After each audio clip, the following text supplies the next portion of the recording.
It's Stan Phelps. Hey, I want to talk to you about a concept that we call the Pink Goldfish. I'm honored I'm doing an AMA virtual talk this afternoon on the Pink Goldfish. If you're not familiar with the concept, it's branding and differentiation.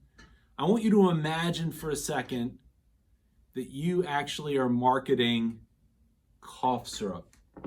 What's the flaw or the thing that's difficult? It's the taste. So what do most companies do?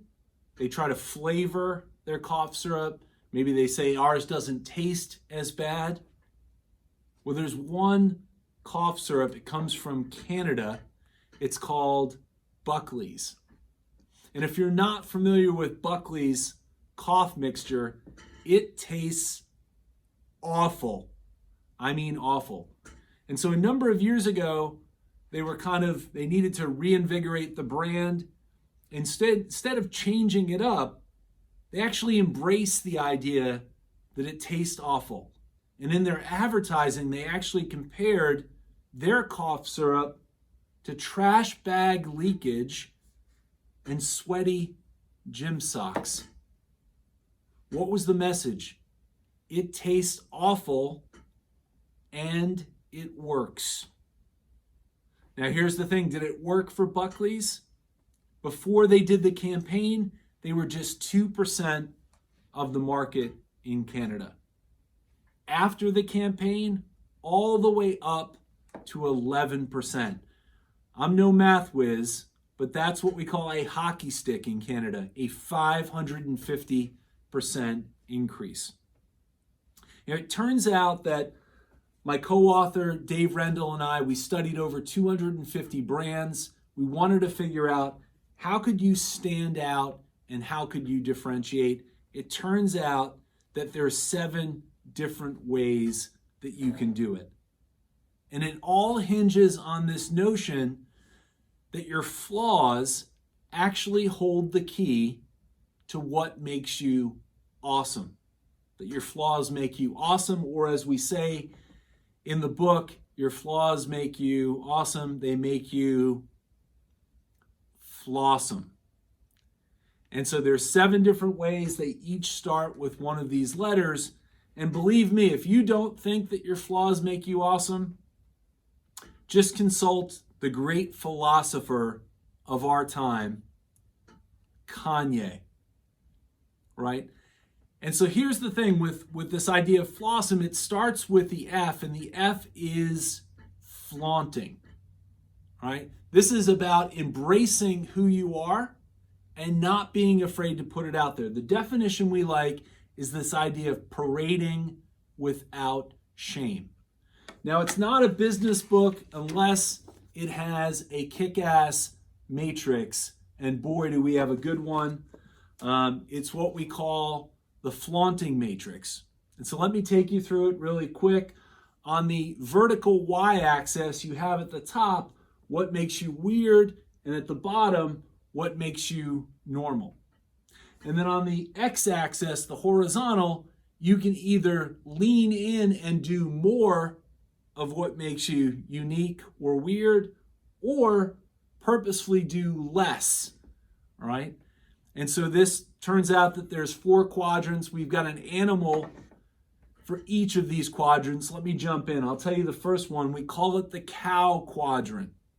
This is doing less of what makes you unique, weird, and different. It has to do with the spots on a cow.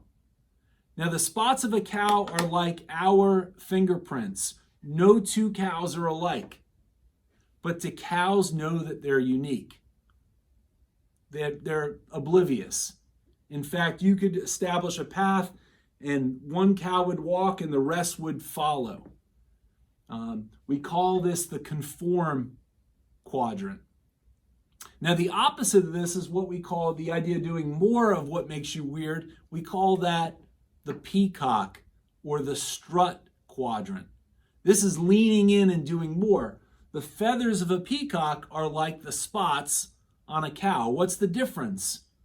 Peacocks own it. They're not afraid to put it out there. The third quadrant is doing more, but what if everyone else considers as normal? And we call that the zebra or the match quadrant. Now, zebras are black with white stripes. And here's the thing, their stripes are like the feathers of a peacock and the spots of a cow. No two zebras are alike. But has anyone ever been able to tell one zebra from another zebra? It's almost impossible, even if you added and put more stripes on it. In fact, zebras will huddle in groups of 4 to 5 as a prey defense, because a lion doesn't see 4 or 5 zebras when they're huddled together. They see one big zebra. Now, the fourth quadrant is what we call the polar bear or the subtract quadrant. Now, most people think that polar bears are white. They're not. Polar bears are actually black. The reason why we see them as white is that their fur is hollow and translucent. So when the light passes through, it literally subtracts all the colors of the rays, and what gets reflected back to us, we see as white.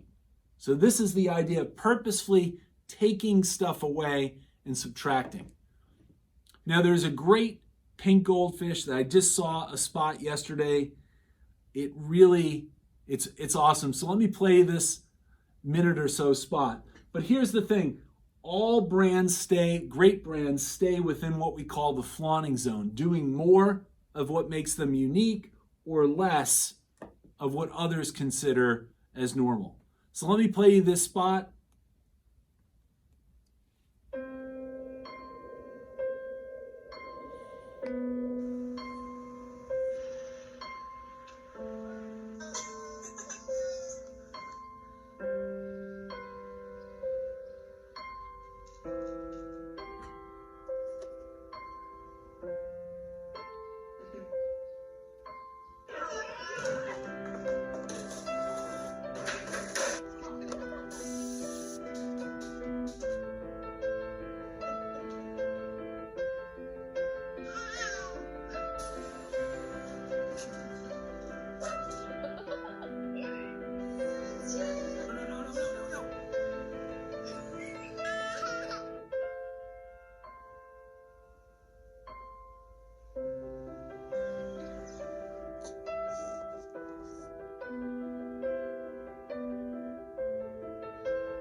Thank you for not riding with Uber. Brilliant. As we're coping with social distancing, I love this. A company that moves people around is asking you to do what? Not to move. And if you go on their website, you see that they've pledged over 10 million rides. They're doing a lot of great stuff for both restaurants, healthcare workers. But I love this as an example of flaunting what is an obvious weakness at the moment for them. And so kudos off to them. If you want to find out more about the Pink Goldfish, we're doing 29 days of free ebooks. Today is the last day of the 29 days that you can actually get Pink Goldfish for free. So feel free to download that. I want to leave you with a great quote from Hugh MacLeod. He says this, he says, "Don't try to stand out from the crowd." And this is such great advice. He says, "Avoid crowds altogether." Be safe. Thanks.